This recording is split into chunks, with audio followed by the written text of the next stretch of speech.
Hello, ਸਤਿ ਸ਼੍ਰੀ ਅਕਾਲ ਸਾਰਿਆਂ ਨੂੰ। ਅੱਜ ਆਪਣਾ ਹੈ ਪੰਜਾਬੀ ਦਾ 10ਵਾਂ ਲੈਕਚਰ। ਇਸ ਤੋਂ ਪਹਿਲਾਂ ਆਪਾਂ 9 ਲੈਕਚਰ ਕਵਰ ਕਰ ਚੁੱਕੇ ਹਾਂ। ਜੇ ਤੁਸੀਂ 9 ਲੈਕਚਰਾਂ ਦੀ ਵੀਡੀਓਜ਼ ਨਹੀਂ ਦੇਖੀਆਂ ਤਾਂ ਤੁਸੀਂ ਉਹਨਾਂ ਲੈਕਚਰਾਂ ਦੀ ਵੀਡੀਓਜ਼ ਦੇਖੋ ਤੇ ਉਹਨਾਂ ਦਾ ਲਿੰਕ ਤੁਹਾਨੂੰ ਡਿਸਕ੍ਰਿਪਸ਼ਨ ਦੇ ਵਿੱਚ ਮਿਲ ਜੂਗਾ। ਤੇ ਅੱਜ ਦਾ ਜੋ ਆਪਣਾ ਲੈਕਚਰ ਆ, ਇਸ ਦਾ ਟੌਪਿਕ ਹੈਗਾ ਸੰਬੰਧਕ। ਨਾਲ ਹੀ ਆਪਾਂ ਕਰਾਂਗੇ ਇੱਕ ਟੌਪਿਕ ਯੋਜਕ। ਇਹ ਛੋਟੇ-ਛੋਟੇ ਦੋ ਟੌਪਿਕ ਨੇ।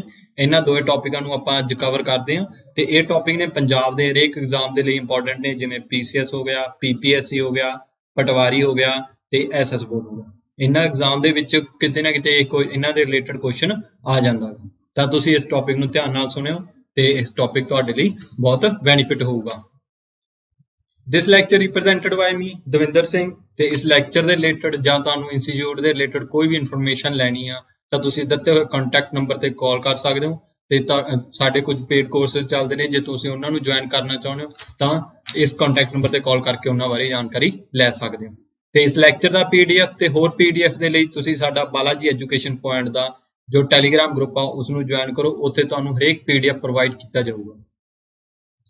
ਤੇ ਅੱਜ ਦੇ ਜੋ ਆਪਾਂ ਹੁਣ ਤੱਕ ਪੰਜਾਬੀ ਗ੍ਰਾਮਰ ਦੇ ਜੋ ਟੌਪਿਕ ਕਵਰ ਕਰ ਚੁੱਕੇ ਆ ਉਹ ਤੁਹਾਡੇ ਸਾਹਮਣੇ ਨੇ। ਇਹਨਾਂ ਵਿੱਚ ਆਪਾਂ ਕਰ ਚੁੱਕੇ ਆ ਵਿਆਕਰਨ ਹੋਈ, ਬੋਲੀ ਹੋਈ, ਉਪਬੋਲੀ, ਧੁਨੀ, ਸਵਰ ਧੁਨੀਆਂ, ਲਗਾ, ਲਖਾਕਰ, ਦੁੱਤ ਅੱਖਰ, ਨਾਮ, ਪੜਨਾਮ ਤੇ ਲਿੰਗ ਬਦਲੋ ਤੇ ਵਚਨ ਬਦਲੋ, ਪੜਨਾਮ ਹੋ ਗਿਆ, ਵਿਸ਼ੇਸ਼ਣ ਹੋ ਗਿਆ, ਕਿਰਿਆ ਦੀ ਕਿਰਿਆ ਵਿਸ਼ੇਸ਼ਣ।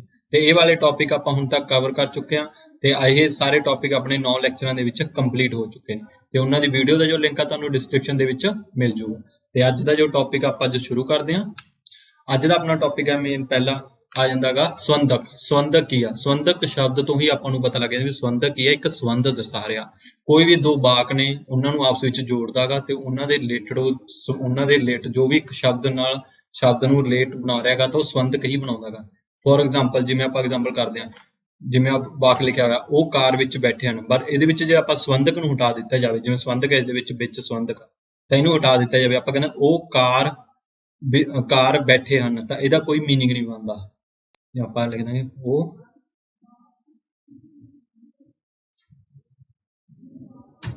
ਕਾਰ ਬੈਠੇ ਹਨ, ਤਾਂ ਹੁਣ ਇਹਦਾ ਕੋਈ ਮੀਨਿੰਗ, ਕੋਈ ਵਾਕ ਦਾ ਕੋਈ ਮੀਨਿੰਗ ਨਹੀਂ ਬਣ ਰਿਹਾ, ਕੋਈ ਮਤਲਬ ਨਹੀਂ ਨਿਕਲ ਰਿਹਾ। ਪਰ ਜੇ ਇੱਥੇ ਆਪਾਂ ਇਸ ਦੇ ਵਿੱਚ ਇੱਕ ਸੰਬੰਧਕ ਜੋੜ ਦਈਏ, ਉਹ ਜੋੜ ਦਈਏ ਵਿੱਚ, ਤਾਂ ਇਸ ਦਾ ਇੱਕ ਮੀਨਿੰਗ ਬਣ ਜਾਓ ਉਹ ਕਾਰ ਵਿੱਚ ਬੈਠੇ ਹਨ। ਤਾਂ ਸੰਬੰਧਕ ਨਾਲ ਕੀ ਹੁੰਦਾਗਾ, ਆਪਣਾ ਵਾਕ ਦਾ ਜਿਹੜਾ ਪੂਰਾ ਮਤਲਬ, ਉਸਦਾ ਪੂਰਾ ਮੀਨਿੰਗ ਆਪਾਂ ਨੂੰ ਸਮਝ ਆ ਜਾਂਦਾਗਾ। ਤਾਂ ਸੰਬੰਧਕ ਹੋਊਗਾ ਆਪਣੇ ਹਰੇਕ ਵਾਕ ਦੇ ਵਿੱਚ ਇੰਪੋਰਟੈਂਸ ਆ, ਤਾਂ ਕਰਕੇ ਸੰਬੰਧਕ ਨੂੰ ਸਮਝਣਾ ਜ਼ਰੂਰੀ ਹੈ। ਤੇ ਹੁਣ ਇਸ ਦੀ ਆਪਾਂ ਡੈਫੀਨੇਸ਼ਨ ਕਰਦੇ ਹਾਂ। ਡੈਫੀਨੇਸ਼ਨ ਕਿਆ?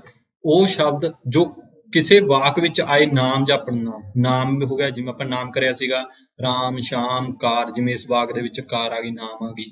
ਪੜਨਾਮ ਆ ਗਿਆ, ਜਿਵੇਂ ਉਹ ਆ ਗਿਆ, ਇਹ ਆ ਗਿਆ, ਉਹ ਸਾਰੇ ਪੜਨਾਮ ਨੇ। ਉਹਨਾਂ ਸ਼ਬਦਾਂ ਦੇ ਪਿੱਛੇ ਲੱਗ ਕੇ ਉਹਨਾਂ ਦਾ ਸੰਬੰਧ ਵਾਕ ਦੇ ਹੋਰ ਸ਼ਬਦਾਂ ਨਾਲ ਬਣਾਉਂਦਾਗਾ। ਜਿਵੇਂ ਇਹਦੇ ਵਿੱਚ ਬੈਠੇ ਆ ਗਈ, ਆਪਣੀ ਕਿਰਿਆ ਆ ਗਈ, ਤਾਂ ਇਹਨਾਂ ਨਾਲ ਵਿੱਚ ਸੰਬੰਧ ਲੱਗ ਕੇ, ਸੰਬੰਧਕ ਜਿਹੜਾ ਲੱਗ ਕੇ ਉਹਨਾਂ ਨਾਲ ਇੱਕ ਵਾਕ ਦਾ ਇੱਕ ਸ਼ਬਦ ਬਣਾ ਦਿੰਦਾ, ਇੱਕ ਵਾਕ ਬਣਾ ਦਿੰਦਾ ਪ੍ਰੋਪਰ, ਜਿਸ ਦਾ ਕੋਈ ਮੀਨਿੰਗ ਆ, ਤਾਂ ਉਹਨਾਂ ਦੋਵਾਂ ਨੂੰ ਜੋੜਦਾਗਾ, ਤਾਂ ਉਸ ਨੂੰ ਕੀ ਕਿਹਾ ਜਾਂਦਾ? ਸੰਬੰਧਕ ਆਖਿਆ ਜਾਂਦਾ ਹੈ। ਇਹਨਾਂ ਦੇ ਵਿੱਚ ਜਿਹੜੇ ਆ ਜਾਂਦੇ ਨੇ ਜਿਵੇਂ ਦਾ, ਦੇ, ਦੀ, ਨੇ, ਨੂੰ, ਤੋਂ, ਕੋਲ, ਉੱਤੇ, ਇਹ ਸਾਰੇ ਆ ਜਾਂਦੇ ਨੇ ਸੰਬੰਧਕ। ਪਰ ਇਹਨਾਂ ਸੰਬੰਧਕਾਂ ਦੇ ਜਦੋਂ ਆਪਾਂ ਇਹਨਾਂ ਦੇ ਮੀਨਿੰਗ ਦੇਖਾਂਗੇ, ਇਹਨਾਂ ਦਾ ਆਪਣਾ ਕੋਈ ਮਤਲਬ ਨਹੀਂ ਹੁੰਦਾ, ਕਿਉਂਕਿ ਸੰਬੰਧਕ ਦਾ ਕੀ ਮਤਲਬ ਹੈ? ਦਾ ਕੋਈ ਆਪ ਕੱਲਾ ਸ਼ਬਦ ਹੋਵੇ ਦਾ, ਤਾਂ ਉਸਦਾ ਕੋਈ ਮਤਲਬ ਨਹੀਂ ਰਿਹਾ। ਦੇ ਦਾ ਕੋਈ ਮਤਲਬ ਨਹੀਂ ਰਿਹਾ। ਤਾਂ ਇਸ ਤਰ੍ਹਾਂ ਸੰਬੰਧਕ ਦਾ ਆਪਣਾ ਕੋਈ ਮਤਲਬ ਨਹੀਂ ਹੁੰਦਾ, ਪਰ ਜੇ ਕਿਸੇ ਵਾਕ ਦੇ ਵਿੱਚ ਆ ਕੇ ਕਿਸੇ ਨਾਮ ਜਾਂ ਪੜਨਾਮ ਨਾਲ ਲੱਗ ਕੇ ਤਾਂ ਉਸਦਾ ਇੱਕ ਮੀਨਿੰਗ ਬਣ ਜਾਂਦਾ ਹੈ, ਉਸਦਾ ਇੱਕ ਮਤਲਬ ਬਣ ਜਾਂਦਾ ਹੈ। ਐਗਜ਼ਾਮਪਲ ਦੇ ਤੌਰ ਤੇ ਉਹ ਕਾਰ ਵਿੱਚ ਬੈਠੇ ਹਨ, ਤਾਂ ਵਿੱਚ ਕੀ ਆ ਗਿਆ? ਇੱਕ ਸੰਬੰਧਕ ਆ। ਉਹ ਸਾਡੇ ਘਰ ਦੇ ਨੇੜੇ ਹੀ ਰਹਿੰਦਾ ਹੈ, ਤਾਂ ਇਸ ਦੇ ਵਿੱਚ ਕਿਹੜਾ? ਉਹ ਸਾਡੇ ਘਰ ਦੇ ਆ ਕੀ ਆ ਗਿਆ? ਸੰਬੰਧਕ ਆ ਗਿਆ, ਨੇੜੇ ਹੀ ਰਹਿੰਦਾ ਹੈ। ਤਾਂ ਉਹ ਕਾਰ ਰਾਹੀਂ ਚੰਡੀਗੜ੍ਹ ਗਿਆ, ਤਾਂ ਰਾਹੀਂ ਸ਼ਬਦ ਕੀ ਆ? ਇੱਕ ਸੰਬੰਧਕ ਆ, ਇੱਕ ਜੋੜ ਰਿਹਾਗਾ, ਸੰਬੰਧ ਕਰ ਰਿਹਾਗਾ ਦੋ ਸ਼ਬਦਾਂ ਦੇ ਵਿੱਚ। ਜਿਵੇਂ ਉਹ ਕਾਰ ਦੇ ਵਿੱਚ ਆ ਗਿਆ ਤੇ ਚੰਡੀਗੜ੍ਹ ਦੇ ਵਿੱਚ ਆ ਗਿਆ, ਤੇ ਇੱਕ ਸ਼ਬਦ ਆ ਗਿਆ, ਇੱਕ ਸ਼ਹਿਰ ਦਾ ਨਾਮ ਆ ਗਿਆ, ਨਾਮ ਆ ਗਏ, ਆ ਵੀ ਨਾਮ ਆ ਗਿਆ, ਤਾਂ ਇਹਨਾਂ ਨੂੰ ਜੋੜ ਕੇ ਇੱਕ ਪ੍ਰੋਪਰ ਵਾਕ ਬਣਾ ਦਿੰਦਾਗਾ, ਤੇ ਇਹ ਹੁੰਦੇ ਨੇ ਸੰਬੰਧਕ। ਤੇ ਹੁਣ ਆਪਾਂ ਇਹ ਸੰਬੰਧਕ ਰੂਪ ਦੇ ਆਧਾਰ ਤੇ ਸੰਬੰਧਕਾਂ ਨੂੰ ਦੋ ਪ੍ਰਕਾਰ ਦੇ ਵਿੱਚ ਵੰਡਿਆ ਜਾਂਦਾ, ਦੋ ਤਰ੍ਹਾਂ ਦੇ ਹੁੰਦੇ ਨੇ ਸੰਬੰਧ। ਇੱਕ ਤਾਂ ਹੁੰਦੇ ਨੇ ਪੂਰਨ ਸੰਬੰਧਕ, ਇੱਕ ਹੁੰਦੇ ਨੇ ਅਪੂਰਨ ਸੰਬੰਧ। ਹੁਣ ਪੂਰਨ ਤੇ ਅਪੂਰਨ ਦੇ ਵਿੱਚ ਕੀ? ਪੂਰਨ ਸੰਬੰਧਕ ਕਿਹੜੇ ਹੁੰਦੇ ਨੇ? ਜਿਹੜੇ ਪ੍ਰੋਪਰ ਆਪਾਂ ਨੂੰ ਮੀਨਿੰਗ ਪਤਾ ਲੱਗੇ, ਜਿਨ੍ਹਾਂ ਦੇ ਵਿੱਚ ਕੋਈ ਬਦਲਾਅ ਨਾ ਹੋ ਸਕੇ, ਜਿਨ੍ਹਾਂ ਨੂੰ ਆਪਾਂ ਕੋਈ ਬਦਲ ਨਾ ਸਕੇ, ਵਾਕ ਨੂੰ ਕੋਈ ਚੇਂਜ ਨਾ ਕਰ ਸਕੇ, ਉਹ ਆ ਜਾਂਦੇ ਨੇ ਪੂਰਨ। ਪਰ ਜਿਹੜੇ ਅਪੂਰਨ ਸੰਬੰਧਕ ਹੁੰਦੇ ਨੇ ਉਹਨਾਂ ਦੀ ਚੇਂਜ ਹੋ ਜਾਂਦੇ ਨੇ, ਉਹ ਵਾਕ ਦੇ ਨਾਲ ਢਲ ਜਾਂਦੇ ਨੇ, ਜਿਸ ਤਰ੍ਹਾਂ ਦਾ ਵਾਕ ਉਹ ਉਸੇ ਤਰ੍ਹਾਂ ਦਾ ਹੀ ਬਣ ਜਾਂਦੇ ਨੇ। ਆਪਾਂ ਇਸ ਦੇ ਪ੍ਰੋਪਰ ਡੈਫੀਨੇਸ਼ਨਸ ਆਪਾਂ ਅਗਲੀ ਸਲਾਈਡ ਤੇ ਕਰਾਂਗੇ। ਤਾਂ ਇੱਥੇ ਮੇਨ ਕੁਐਸਚਨ ਕੀ ਬਣਦਾ ਹੁੰਦਾਗਾ ਵੀ ਸੰਬੰਧਕ ਕਿੰਨੇ ਪ੍ਰਕਾਰ ਦੇ ਨੇ। ਤਾਂ ਸੰਬੰਧਕ ਕਿੰਨੇ ਪ੍ਰਕਾਰ ਦੇ ਨੇ? 2 ਪ੍ਰਕਾਰ ਦੇ, ਜਿਨ੍ਹਾਂ ਦੇ ਵਿੱਚ ਆ ਜਾਂਦਾ ਪੂਰਨ ਸੰਬੰਧਕ ਤੇ ਅਪੂਰਨ ਸੰਬੰਧਕ। ਓਕੇ, ਤਾਂ ਹੁਣ ਚੱਲਦੇ ਹਾਂ ਨੈਕਸਟ ਸਲਾਈਡ। ਨੈਕਸਟ ਸਲਾਈਡ ਤੇ ਆ ਜਾਂਦੇ ਹੁੰਦੇ ਆਪਣੇ ਪੂਰਨ ਸੰਬੰਧਕ। ਪੂਰਨ ਸੰਬੰਧਕ ਕੀ ਨੇ? ਇਹਨਾਂ ਦੀ ਡੈਫੀਨੇਸ਼ਨ ਕੀ ਆ? ਜਿਹੜਾ ਸ਼ਬਦ ਇਕੱਲੇ ਹੀ ਸੰਬੰਧਕ ਦਾ ਕੰਮ ਕਰੇ, ਮਤਲਬ ਕਿ ਉਹ ਕਿਸੇ ਵੀ ਵਾਕ ਦੇ ਹਿਸਾਬ ਨਾਲ ਆਪਣੇ ਆਪ ਨੂੰ ਢਾਲਦਾ ਨਹੀਂ, ਆਪਣੇ ਆਪ ਨੂੰ ਉਸ ਤਰ੍ਹਾਂ ਦਾ ਬਣਾਉਂਦਾ ਨਹੀਂ, ਤਾਂ ਉਹਨੂੰ ਕੀ ਕਹਿੰਦੇ ਨੇ? ਪੂਰਨ ਸੰਬੰਧਕ ਆ।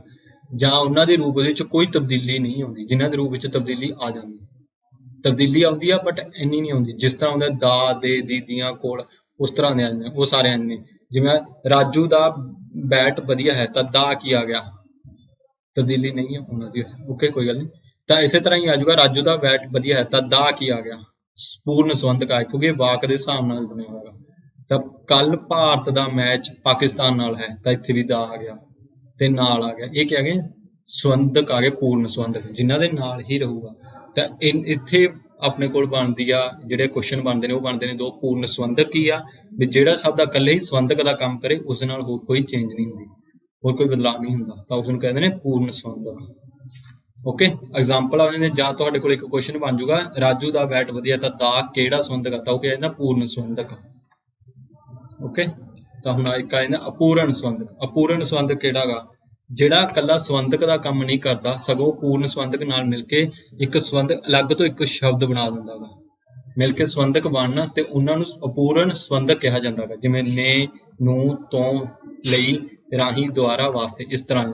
ਜਿਵੇਂ ਇੱਥੇ ਕੁਐਸਚਨ ਆ ਜਾਊਗਾ ਤੁਹਾਡੀ ਸੀਟ ਮੇਰੇ ਤੋਂ ਪਰੇ ਹੈ, ਤਾਂ ਮੇਰੇ ਤੋਂ ਕੀ ਆ ਗਿਆ? ਜੇ ਆਪਾਂ ਕਹਿੰਦੇ ਇਸੇ ਤਰ੍ਹਾਂ ਹੀ ਤੁਹਾਡੀ ਸੀਟ ਮੇਰੇ ਤੋਂ ਪਰੇ ਹੈ, ਪਰ ਉੱਥੇ ਆਪਾਂ ਚੇਂਜ ਵੀ ਕਰ ਸਕਦੇ ਹਾਂ, ਮੇਰੇ ਤੋਂ ਮੈਥੋਂ ਪਰੇ ਆ, ਜਾਂ ਤੁਹਾਡੀ ਸੀਟ ਮੈਥੋਂ ਪਰੇ ਹੈ, ਤਾਂ ਥੋਂ ਲੱਗ ਗਿਆ ਨਾ, ਉਸ ਤਰ੍ਹਾਂ ਹੋ ਜਾਊਗਾ। ਜਿਵੇਂ ਆਪਾਂ ਕਹਿ ਦਿੰਦੇ ਆ ਸਾਨੂੰ, ਇਹ ਸ਼ਬਦ ਬਣ ਗਿਆ, ਬਟ ਆਪਾਂ ਇਹਨੂੰ ਜੇ ਆਪਾਂ ਚੇਂਜ, ਅਪੂਰਨ ਸੰਬੰਧਕ ਵੀ ਬਣ ਜਾਂਦਾ, ਉਹਨੂੰ ਆਪਾਂ ਸਾਨੂੰ ਵੀ ਲਿਖ ਸਕਦੇ ਹਾਂ।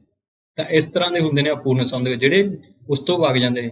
ਜਿਵੇਂ ਆਪਾਂ ਕਹਿੰਦੇ ਉਸ ਨਾਲ, ਫੋਰ ਐਗਜ਼ਾਮਪਲ, ਤਾਂ ਇਸ ਤਰ੍ਹਾਂ ਹੋ ਜਾਂਦੇ ਹੁੰਦੇ ਨੇਗੇ। ਇਹ ਐਗਜ਼ਾਮਪਲਸ ਆ ਜਾਂਦੇ ਨੇ। ਤੁਹਾਡੀ ਸੀਟ ਮੇਰੇ ਤੋਂ ਪਰੇ ਆ, ਜਾਂ ਮੇਰੇ ਤੋਂ ਆਪਾਂ ਮੈਥੋਂ ਵੀ ਲਾ ਸਕਦੇ ਹਾਂ, ਉਹ ਮੈਥੋਂ ਦੂਰ ਆ, ਜਾਂ ਮੇਰੇ ਤੋਂ ਦੂਰ ਆ, ਤਾਂ ਉਹਨੂੰ ਆਪਾਂ ਬਦਲ ਕੇ ਮੈਥੋਂ ਲਿਖ ਸਕਦੇ ਹਾਂ। ਆਪਾਂ ਇਸ ਨਾਲ ਐ ਵੀ ਲਿਖ ਸਕਦੇ ਹਾਂ ਮੇਰੇ ਤੋਂ, ਪਰ ਇੱਥੇ ਤੋਂ ਨੂੰ ਕੱਟ ਕੇ ਆਪਾਂ ਇੱਥੇ ਆਰ ਥੱਥਾ ਲਾ ਕੇ ਉਹਦੇ ਊੜਾ ਲਾਤਾ। ਤਾਂ ਇਸ ਤਰ੍ਹਾਂ ਇਹ ਜਿਹੜਾ ਊੜਾ ਹੁੰਦਾਗਾ ਉਹ ਚੇਂਜ ਹੋ ਜਾਂਦਾਗਾ, ਉਹਨਾਂ ਨੂੰ ਆਪਾਂ ਅਪੂਰਨ ਸੰਬੰਧਕ ਕਹਿ ਦਿੰਦੇ ਹਾਂ। ਓਕੇ, ਤਾਂ ਹੁਣ ਚੱਲਦੇ ਹਾਂ ਇਸ ਤੇ ਸਲਾਈਡ ਤੇ। ਇਹ ਕੁਐਸਚਨ ਬਣਦੇ ਨੇ ਅਪੂਰਨ ਸੰਬੰਧਕ ਕੀ ਆ? ਜਿਹੜਾ ਸੰਬੰਧਕ ਨਾਲ ਆਵੇ ਪਰ ਉਹਦੇ ਨਾਲ ਤਬਦੀਲੀ ਦਾ ਵੀ ਕੰਮ ਕਰੇ, ਜਿਹੜਾ ਸ਼ਬਦ ਇਕੱਲੇ ਸੰਬੰਧਕ ਦਾ ਕੰਮ ਨਾ ਕਰੇ, ਨਾਲ ਕਿਸੇ ਹੋਰ ਦਾ ਵੀ ਕੰਮ ਕਰ ਸਕਦਾ। ਪੂਰਨ ਸੰਬੰਧਕ ਨਾਲ ਮਿਲ ਕੇ ਤਾਂ ਉਹਨੂੰ ਅਪੂਰਨ ਸੰਬੰਧਕ ਕਿਹਾ ਜਾਂਦਾ ਹੈ। ਹੁਣ ਇਸ ਤੋਂ ਬਾਅਦ ਆਪਣਾ ਅਗਲਾ ਟੌਪਿਕ ਆ ਜਾਂਦਾ ਯੋਜਕ। ਯੋਜਕ ਕੀ ਆ? ਯੋਜਕ ਸ਼ਬਦ ਤੋਂ ਹੀ ਆਪਾਂ ਨੂੰ ਪਤਾ ਲੱਗਦਾ ਯੋਜਕ ਹੈ। ਯੋਜਕ ਕੀ ਆ? ਕਿਸੇ ਵੀ ਵਾਕਾਂ ਨੂੰ ਆਪਾਂ ਇੱਕ ਯੋਜਨਾਬੱਧ ਤਰੀਕੇ ਨਾਲ ਜੋੜਦੇ ਹਾਂ। ਜੋ ਵੀ ਵਾਕ ਨੇ ਆਪਣੇ, ਇੱਕ ਪੂਰਨ ਵਾਕ ਆ, ਅਪੂਰਨ ਵਾਕ ਆ, ਪੂਰਨ ਤੇ ਅਪੂਰਨ ਵਾਕ ਹੋ ਗਏ। ਹੁਣ ਪੂਰਨ ਤੇ ਅਪੂਰਨ 2 ਹੁੰਦੇ ਨੇ। ਪੂਰਨ ਵਾਕ ਹੁੰਦਾ ਇੱਕ ਹੁੰਦਾ ਅਪੂਰਨ ਵਾਕ। ਇਹਨਾਂ ਦਾ ਮੀਨਿੰਗ ਹੁੰਦਾ, ਪੂਰਨ ਵਾਕ ਕੀ ਹੁੰਦਾ? ਪੂਰਨ ਵਾਕ ਹੁੰਦਾ ਜਿਹਦਾ ਆਪਾਂ ਨੂੰ ਪ੍ਰੋਪਰ ਮੀਨਿੰਗ ਪਤਾ ਲੱਗ ਰਿਹਾ ਹੈਗਾ। ਜਿਵੇਂ ਆਪਾਂ ਨੇ ਅਪੂਰਨ ਤੇ ਪੂਰਨ ਸੰਬੰਧਕ ਕੀਤੇ ਤੇ ਸਿਮਿਲਰ। ਪੂਰਨ ਵਾਕ ਕਿਹੜਾ ਹੁੰਦਾ? ਜਿਹਦਾ ਆਪਾਂ ਨੂੰ ਪ੍ਰੋਪਰ ਮੀਨਿੰਗ ਸ਼ਬਦ ਦਾ ਪੂਰਾ ਪਤਾ ਹੈ, ਉਹ ਸਾਡੇ ਨਾਲ ਹੈ। ਤਾਂ ਉਹ ਸਾਡੇ ਨਾਲ ਹੈ ਮਤਲਬ ਕਿ ਉਹ ਪੂਰਾ ਆਪਾਂ ਨੂੰ ਪਤਾ ਲੱਗ ਰਿਹਾ ਹੈਗਾ। ਜੇ ਮੈਂ ਕਿਹਾ ਮੈਂ, ਇਸੇ ਤਰ੍ਹਾਂ ਹੀ ਹੋ ਜਾਊਗਾ ਉਸਨੇ ਕਿਹਾ, ਪਰ ਉਹਦੇ ਵਿੱਚ ਆਪਾਂ ਨੂੰ ਨਹੀਂ ਪਤਾ ਵੀ ਕੀ ਕਿਹਾ ਕੀ ਨਾ ਕਿਹਾ, ਉਹ ਹੋ ਗਿਆ ਅਪੂਰਨ, ਮਤਲਬ ਕਿ ਅਧੂਰਾ ਵਾਕ ਹੋ ਗਿਆ। ਆਪਾਂ ਇਹਨੂੰ ਅਪੂਰਨ ਨੂੰ ਕੀ ਕਹਿ ਸਕਦੇ ਹਾਂ? ਅਧੂਰਾ ਵਾਕ। ਵੀ ਜਿਹਦੇ ਵਿੱਚ ਆਪਾਂ ਨੂੰ ਉਸਦਾ ਮੀਨਿੰਗ, ਉਸਦਾ ਮਤਲਬ ਨਹੀਂ ਪਤਾ ਲੱਗਦਾ, ਉਸ ਨੂੰ ਕਹਿ ਦਿੰਦੇ ਆ ਅਧੂਰਾ ਵਾਕ ਜਾਂ ਅਪੂਰਨ ਵਾਕ। ਓਕੇ, ਤਾਂ ਹੁਣ ਯੋਜਕ ਕੀ ਆ? ਕਿਸੇ ਵੀ ਵਾਕ ਨੂੰ ਯੋਜਨਾਬੱਧ ਤਰੀਕੇ ਨਾਲ ਜੋੜਿਆ ਜਾਵੇ। ਜਿਵੇਂ ਮੈਂ ਕਿਹਾ ਸੀਗਾ ਵੀ ਉਸਨੇ ਕਿਹਾ, ਤਾਂ ਉਸ ਤੋਂ ਬਾਅਦ ਉਸਨੇ ਕਿਹਾ ਕਿ, ਜਿਹੜਾ ਕੇ ਸ਼ਬਦ ਆ ਗਿਆ ਉਹ ਗਿਆ ਯੋਜਕ। ਵੀ ਉਸਨੇ ਕਿਹਾ ਕੀ ਕਿਹਾ ਸੀਗਾ, ਤਾਂ ਉਹ ਆਪਾਂ ਨੇ ਉਹਦੇ ਬਾਰੇ ਦੱਸਤਾ ਵੀ ਉਸਨੇ ਕਿਹਾ ਵੀ ਮੈਨੂੰ ਨਹੀਂ। ਤਾਂ ਇਸ ਤਰ੍ਹਾਂ ਦੇ ਉਹ ਹੁੰਦੇ ਨੇ ਯੋਜਕ। ਹੁਣ ਇਹਦੀ ਪ੍ਰੋਪਰ ਡੈਫੀਨੇਸ਼ਨ ਕੀ ਆ?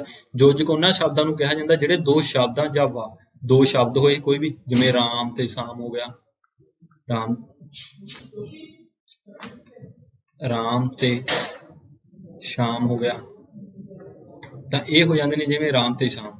ਤਾਂ ਇਹ ਹੋ ਗਏ 2 ਵਾਕਾਂ ਨੂੰ ਜੋੜ ਰਿਹਾ ਹੈਗਾ। ਠੀਕ ਆ, 2 ਵਾਕ ਸ਼ਬਦ ਹੋ ਗਏ, ਤਾਂ 2 ਨਾਮ ਵੀ ਹੋ ਗਏ, ਪੜਨਾਮ ਵੀ ਹੋ ਗਏ, ਉਸ ਤਰ੍ਹਾਂ ਵੀ ਹੋ ਸਕਦਾ। 2 ਵਾਕ ਹੋ ਗਏ, ਜਿਵੇਂ ਰਾਮ ਨੇ ਕਿਹਾ ਕਿ, ਤਾਂ ਉਹ ਦੋ ਵਾਕ ਹੋ ਗਏ, ਉਪਵਾਕ ਹੋ ਗਏ, ਇੱਕ ਵਾਕ ਹੋਇਆ ਇੱਕ ਉਪਵਾਕ, ਬਾਕੀ ਜਿਹਦੇ ਵਿੱਚ ਪ੍ਰੋਪਰ ਨਹੀਂ ਹੁੰਦਾ। ਤਾਂ ਇਸ ਤਰ੍ਹਾਂ ਵਾਕ ਇੱਕ ਦੂਜੇ ਨੂੰ ਜੋੜਦੇ, ਜੋ ਉਹਨਾਂ ਨੂੰ ਜੋੜਨ ਦੇ ਕਿਵੇਂ ਅਤੇ ਵੀ ਅਤੇ ਨਾਲ ਜੋੜੇ, ਜਾਂ ਕੇ ਨਾਲ ਜੋੜੇ, ਜਾਂ ਕਿਉਂਕਿ, ਜਾਂ ਪਰ ਆਦਿ। ਤਾਂ ਇਸ ਤਰ੍ਹਾਂ ਦੇ ਜਿਹੜੇ ਸ਼ਬਦ ਹੁੰਦੇ ਨੇ ਉਹ ਯੋਜਕ ਹੁੰਦੇ ਨੇ। ਜਿਵੇਂ ਐਗਜ਼ਾਮਪਲ ਦੇ ਤੌਰ ਤੇ ਚੰਡੀਗੜ੍ਹ ਪੰਜਾਬ ਤੇ ਹਰਿਆਣੇ ਦੀ ਰਾਜਧਾਨੀ ਹੈ। ਹੁਣ ਚੰਡੀਗੜ੍ਹ ਪੰਜਾਬ, ਚੰਡੀਗੜ੍ਹ ਤਾਂ ਸ਼ਹਿਰ ਦਾ ਨਾਮ ਹੈ, ਪੰਜਾਬ ਨਾਮ ਆ ਗਿਆ ਵੀ ਹਰਿਆਣਾ, ਤੇ ਆ ਜਿਹੜਾ ਤੇ ਸ਼ਬਦ ਕੀ ਆ ਗਿਆ ਯੋਜਕ ਆ। ਜੇ ਹੁਣ ਇਹ ਸ਼ਬਦ ਨੂੰ ਆਪਾਂ ਨਾਂ ਲਾਈਏ ਤਾਂ ਇਸਦਾ ਕੋਈ ਮੀਨਿੰਗ ਨਹੀਂ ਬਣਦਾ। ਇਸੇ ਤਰ੍ਹਾਂ ਹੀ ਇੱਥੇ ਦੀ ਯੂਜ਼ ਹੋ ਗਿਆ, ਦੀ ਕੀ ਆਪਾਂ ਨੇ ਸੰਬੰਧਕ, ਸੰਬੰਧਕ, ਹੁਣ ਦੀ ਸੰਬੰਧਕ ਹੋ ਗਿਆ, ਇੱਥੇ ਆ ਗਿਆ ਯੋਜਕ, ਦੀ ਆ ਗਿਆ ਆਪਣਾ ਸੰਬੰਧਕ, ਤੇ ਕੀ ਆ ਗਿਆ ਯੋਜਕ। ਤਾਂ ਇਸ ਤਰ੍ਹਾਂ ਦੇ ਆ ਜਾਂਦੇ ਨੇ। ਤੇ ਹਰਿਆਣਾ ਤੇ ਚੰਡੀਗੜ੍ਹ ਇਹ ਆ ਗਏ ਨਾਮ, ਰਾਜਧਾਨੀ ਆ ਗਈ ਨਾਮ, ਤੇ ਆਪਣੇ ਸਹਾਇਕ ਕਿਰਿਆ ਆ ਜਾਂਦੀਆਂ। ਠੀਕ ਆ। ਤਾਂ ਇੱਕ ਵਾਕ ਨੂੰ ਕੰਪਲੀਟ ਕਰਨ ਵਾਸਤੇ ਆਪਾਂ ਨੂੰ ਪੂਰੀ ਦੀ ਪੂਰੀ ਗ੍ਰਾਮਰ ਬਾਰੇ ਪਤਾ ਹੋਣਾ ਚਾਹੀਦਾ। ਤਾਂ ਉਸ ਤਰ੍ਹਾਂ ਹੀ ਆਪਣਾ ਜਿਹੜਾ ਗ੍ਰਾਮੈਟੀਕਲ ਪੋਰਸ਼ਨ ਆ ਲਗਭਗ ਆਪਣਾ ਯੋਜਕ ਤੱਕ 70% ਮੰਗ ਕੰਪਲੀਟ ਹੋ ਗਿਆ, 70 ਤੋਂ 80% ਕੰਪਲੀਟ ਹੋ ਜਾਊਗਾ ਜੇ ਆਪਾਂ ਨੇ ਕਰ ਲਿਆ। ਉਸ ਤੋਂ ਬਾਅਦ ਆਪਣੇ ਸਿਰਫ 2 ਟੌਪਿਕ ਰਹਿ ਜਾਣਗੇ ਤੇ ਉਹ ਆਪਾਂ ਅਗਲੇ ਲੈਕਚਰ ਦੇ ਵਿੱਚ ਕਰਾਂਗੇ। ਓਕੇ।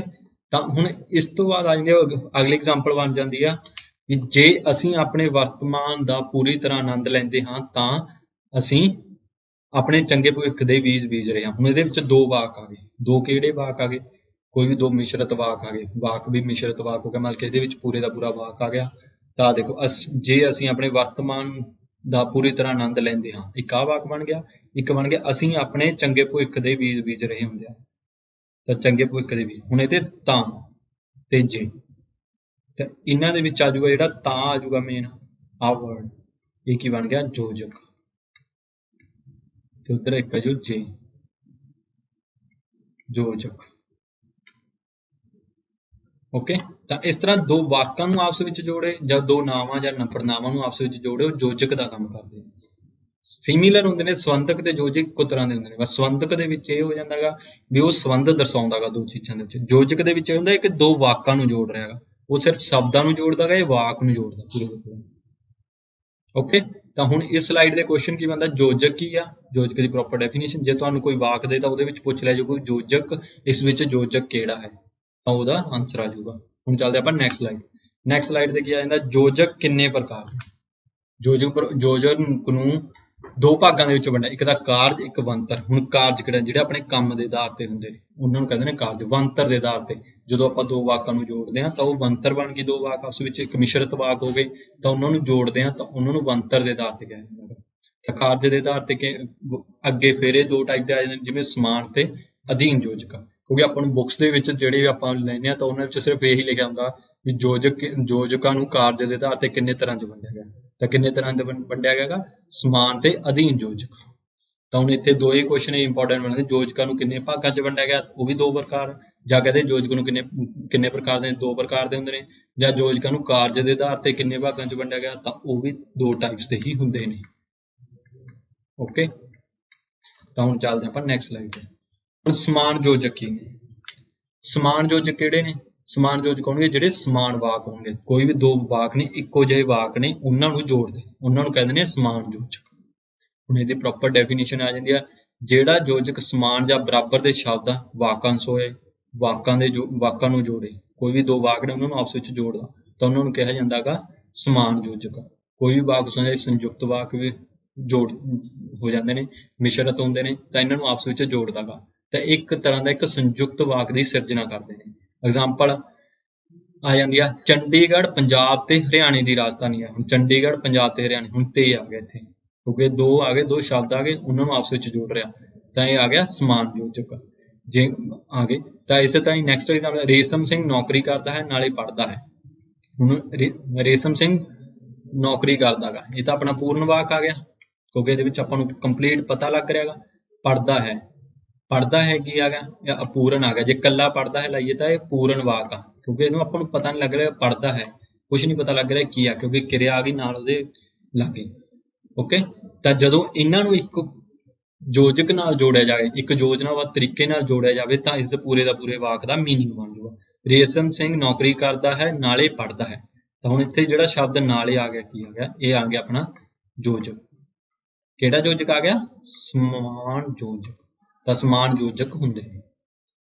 ਓਕੇ, ਤਾਂ ਇਸ ਤਰ੍ਹਾਂ ਦੇ ਹੁੰਦੇ ਨੇ ਜਿਹੜੇ ਦੋ ਵਾਕਾਂ ਨੂੰ ਆਪਸ ਵਿੱਚ ਜੋੜਦੇ ਨੇ, ਤਾਂ ਇਹ ਹੋ ਜਾਂਦੇ ਨੇ ਸਮਾਨ ਯੋਜਕ। ਤਾਂ ਹੁਣ ਆਪਾਂ ਕਰਦੇ ਹਾਂ ਇਸ ਸਲਾਈਡ ਦੇ ਕੁਐਸਚਨ ਇੰਪੋਰਟੈਂਟ ਕੀ ਬਣਦੇ ਨੇ, ਸਮਾਨ ਯੋਜਕ ਕੀ ਨੇ, ਤੇ ਉਹ ਕੋਈ ਵੀ ਐਗਜ਼ਾਮਪਲ ਦੇ ਦਿੱਤੀ ਜਾਊਗੀ, ਉਹਦੇ ਵਿੱਚ ਪੁੱਛ ਲਿਆ ਜਾਊਗਾ ਵੀ ਇਸ ਦੇ ਵਿੱਚ ਕਿਹੜਾ ਸਮਾਨ ਯੋਜਕ ਆ। ਓਕੇ, ਤਾਂ ਹੁਣ ਆਪਾਂ ਕਰਦੇ ਹਾਂ ਨੈਕਸਟ ਸਲਾਈਡ ਤੇ। ਤਾਂ ਨੈਕਸਟ ਸਲਾਈਡ ਤੇ ਕੀ ਆਉਂਦਾ? ਅਧੀਨ ਯੋਜਕ। ਅਧੀਨ ਯੋਜਕ ਕੀ ਹੁੰਦੇ ਨੇ? ਇਹਦੇ ਵਿੱਚ ਵਾਕਾਂ ਦੇ ਵਿੱਚ ਕੀ ਹੋਊਗਾ? ਅਧੀਨ ਯੋਜਕ ਉਹ ਹੁੰਦੇ ਨੇ ਜਿਹੜੇ ਵੀ ਆਪਣੇ ਪੂਰਨ ਵਾਕ ਨੇ ਜਾਂ ਅਪੂਰਨ ਵਾਕ ਨੇ, ਤਾਂ ਉਹਨਾਂ ਨੂੰ ਆਪਸ ਵਿੱਚ ਜੋੜਦੇ ਨੇ, ਤਾਂ ਉਹਨਾਂ ਨੂੰ ਕਿਹਾ ਜਾਂਦਾ ਅਧੀਨ ਯੋਜਕ। ਅਪੂਰਨ ਬਲਕਿ ਆਪਾਂ ਇਸ ਤੋਂ ਪਹਿਲਾਂ ਆਪਾਂ ਕਰ ਲੈਂਦੇ ਹਾਂ ਮਿਸ਼ਰਤ, ਕਿਉਂਕਿ ਜੋ ਵੀ ਮਿਸ਼ਰਤ ਵਾਕ ਕੀ ਹੁੰਦਾ ਗਾ?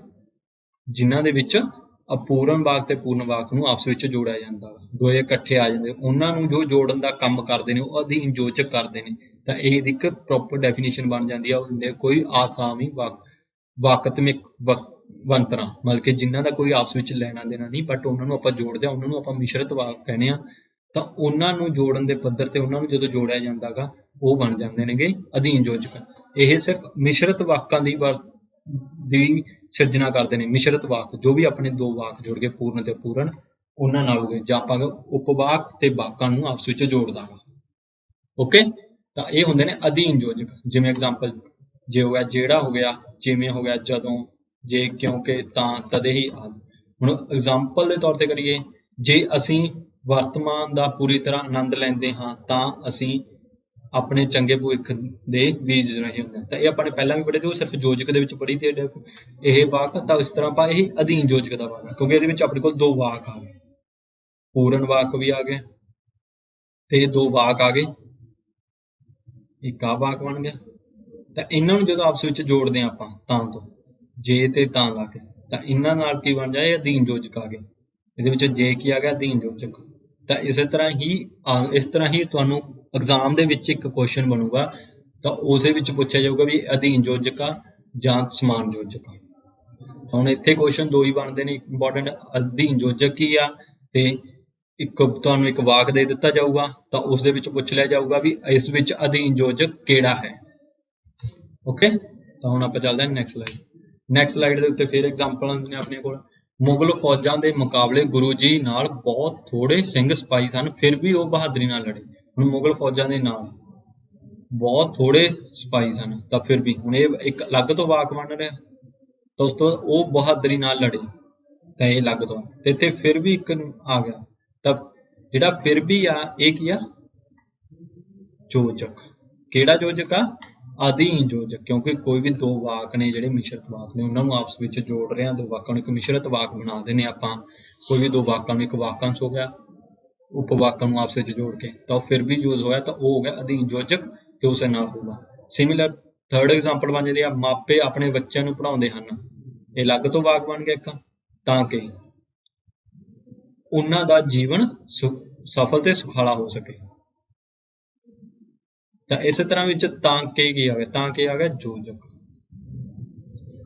ਜਾਂ ਆਪਾਂ ਕਹਿ ਦਈਏ ਇਹਨੂੰ ਅਧੀਨ ਯੋਜਕ। ਜੇ ਪ੍ਰੋਪਰ ਜਾਈਏ ਉੱਥੇ ਕੁਐਸਚਨ ਤੁਹਾਨੂੰ ਮੇਨਲੀ ਐਗਜ਼ਾਮ ਦੇ ਵਿੱਚ ਇੱਥੇ ਤੱਕ ਹੀ ਪੁੱਛਿਆ ਜਾਂਦਾ ਵੀ ਇਸ ਵਾਕ ਦੇ ਵਿੱਚ ਯੋਜਕ ਕਿਹੜਾ, ਤਾਂ ਕਿ ਯੋਜਕ। ਜੇ ਥੋੜਾ ਡੀਪਲੀ ਕੁਐਸਚਨ ਪੁੱਛੂਗਾ ਤਾਂ ਉਸਦੇ ਵਿੱਚ ਪੁੱਛੂਗਾ ਵੀ ਕਿਹੜੀ ਟਾਈਪ ਦਾ ਯੋਜਕ, ਤਾਂ ਉਹ ਆ ਜਾਊਗਾ ਅਧੀਨ ਯੋਜਕ। ਓਕੇ, ਤਾਂ ਇਸ ਤਰ੍ਹਾਂ ਦੇ ਹੀ ਕੁਐਸਚਨ ਪੁੱਟ ਅਪ ਹੁੰਦੇ ਨੇ। ਹੁਣ ਆਪਾਂ ਕਰਦੇ ਹਾਂ ਨੈਕਸਟ ਵਿੱਚ ਕੀ ਆ? ਉਹਨੇ ਕੁਐਸਚਨ ਦੇ ਵਿੱਚ ਬਣ ਰਿਹਾ ਹੈਗਾ ਬਣਤਰ ਦੀ ਤੇ ਵਰਤੋਂ ਦੇ ਪੱਖ ਦੇ। ਜਿਹੜੀ ਆਪਾਂ ਨੇ ਕਿਹਾ ਸੀ ਯੋਜਕ ਦੋ ਟਾਈਪ ਦੇ ਨੇ, ਕਿਹੜੇ ਨੇ? ਇੱਕ ਦਾ ਕਾਰਜ ਦੇ, ਇੱਕ ਬਣਤਰ। ਹੁਣ ਕਾਰਜ ਦੇ ਆਧਾਰ ਤੇ ਉਹ ਦੋ ਟਾਈਪ ਦੇ ਸੀਗੇ, ਸਮਾਨ ਤੇ ਅਧੀਨ ਯੋਜਕ। ਹੁਣ ਆ ਗਿਆ ਬਣਤਰ ਦੇ ਪੱਖ। ਬਣਤਰ ਦੇ ਪੱਖ ਤੋਂ ਇਹ ਤਿੰਨ ਟਾਈਪ ਦੇ ਹੁੰਦੇ ਨੇ, ਤਿੰਨ ਤਰ੍ਹਾਂ ਦੇ ਹੁੰਦੇ ਨੇ, ਜਿਨ੍ਹਾਂ ਦੇ ਵਿੱਚ ਆ ਜਾਂਦਾ ਅਕੈਰੇ ਯੋਜਕ, ਸੰਯੁਕਤ ਯੋਜਕ, ਸਹਿ ਸੰਬੰਧਕੀ ਜਾਂ ਟੁੱਟਵੀਂ ਯੋਜਕ।